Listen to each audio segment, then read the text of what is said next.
Today we're talking about who the Lions should look to hire for the head coaching job. Let's talk Lions. First and foremost, I just want to thank you all for being a part of this, of what I do here on Let's Talk Lions. It means a lot to me that you guys care, and you know what? I care about you, so thank you for always liking, for commenting, and for subscribing to this channel. Now, today we're going to be breaking down the options that we have, that the Lions have for the head coaching position. First and foremost, obviously, your GM and your coach have to be on the same page. I don't think you can just go out and hire a ballin' GM and you can expect your team to change. And I don't think you can just go out and hire a ballin' coach and expect your situation to change. It needs to be cohesive. I think it needs to go together because you have a greater opportunity of becoming more when the two minds think alike. You also have the great opportunity of going down the shooter real quick if they think alike and it's not good. Quinn and Patricia, for example. Hiring a new head coach isn't going to solve the Detroit Lions' problems. I think there's problems all the way from ownership and down. That's a different story. That's not what we're talking about right now. I just want to look at some potential head coaching candidates that I think could be huge for Detroit. But I also want to talk about a few names that I don't want to see anywhere near the word Detroit. A few names, a few people that I do not want to see donning the Honolulu Blue ball cap. The first person that I think the Detroit Lions should consider for the head coaching job is Eric Bieniemy.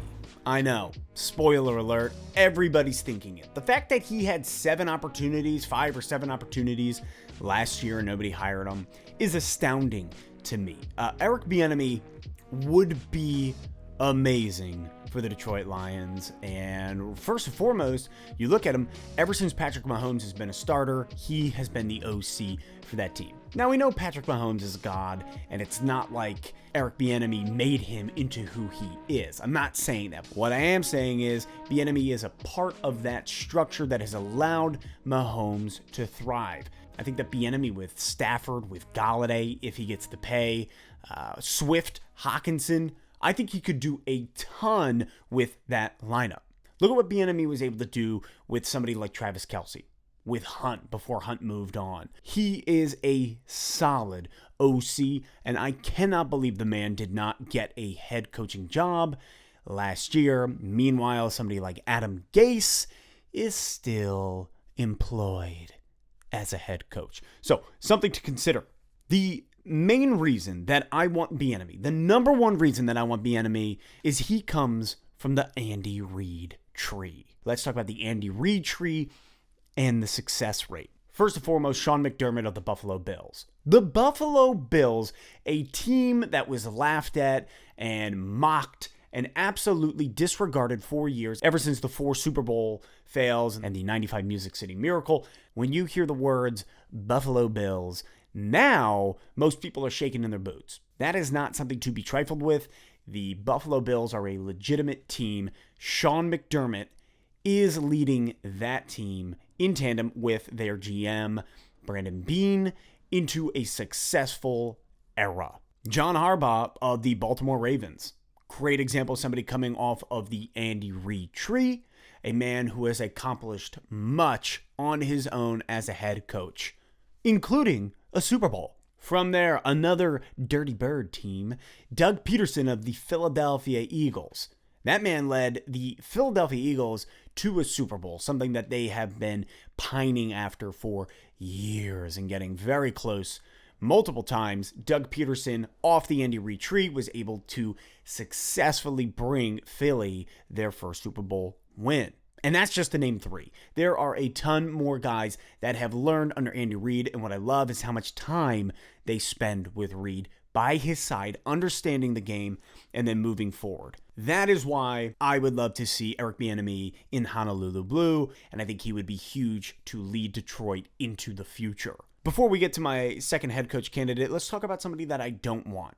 Speaking of the Buffalo Bills, there is talk that offensive coordinator Brian Daboll will be looking for a head coaching job, and I don't want Daboll. I watch the Buffalo Bills every Sunday.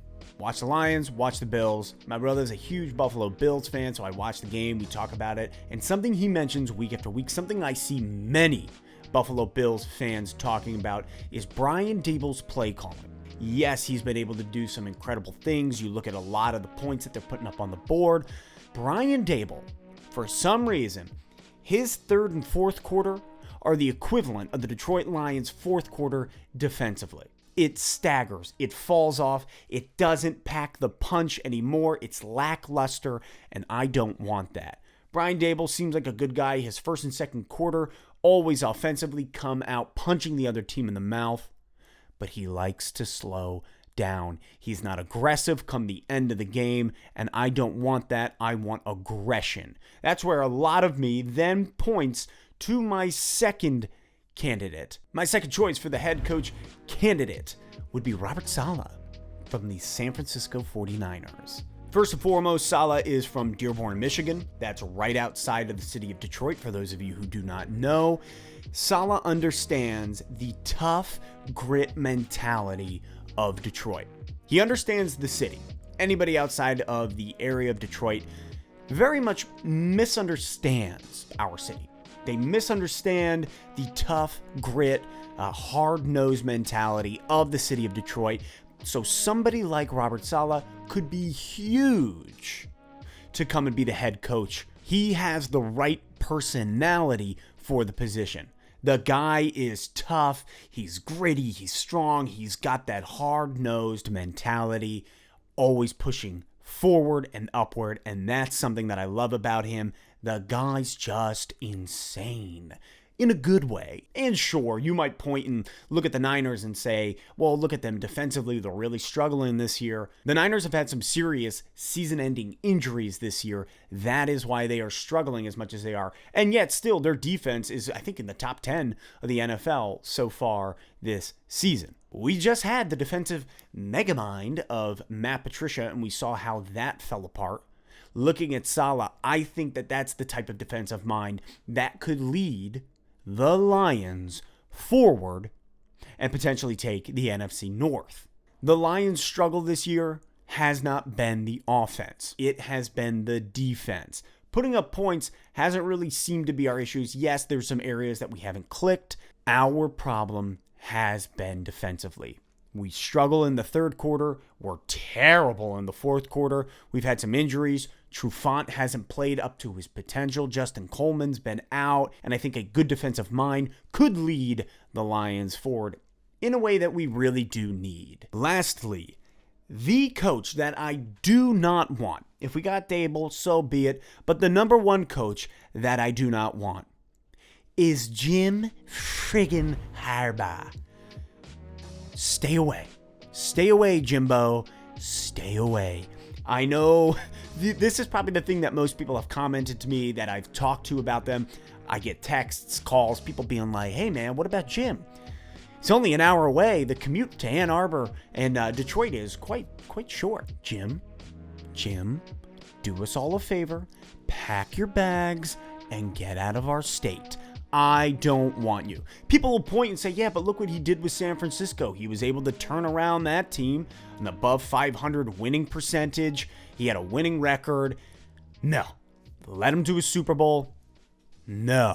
You have taken enough from the people of Detroit, from the people of Michigan. Move along, honey bunny. I don't want to see Jim on Sunday. I think Jim had a good run with San Fran. Some people might look and they'll say, hey man, some people are better in college than they are in the NFL or vice versa. Nick Saban being one of them. Jim Harbaugh being another. And maybe that's true. I don't want to take the risk. I think Eric Bieniemy or Robert Saleh at this moment is the better choice. But I think those two guys are the two that I'm looking at right now saying, that's who I want to see coaching us on Sunday and throughout the week, leading the Detroit Lions into a new era. Something that I do like is Sheila wanting to give the city a winning team, and I appreciate that. Thank you, Sheila. I want the North, so let's go. It's time to put our heads down, put the noses to the grind, accept the rebuild because it's coming. And if we do, I would like to rebuild under BIENIEMY or SALEH. Those are my thoughts. Hey, let me know what you think. So let me ask you, who are some potential candidates that you would like to see interviewed for the job as the head coach of the Detroit Lions? And if you have any GM options, toss them in the bottom. Drop them in the comments. Love to discuss it with you, and we will move forward with the rest of the 2020 season. And later this week, we'll talk about the Chicago Bears, and I want to beat them. I do. I want to beat the Bears. I want to win our divisional games, so we'll talk about it. So until next time, I'll catch you later on Let's Talk Lions.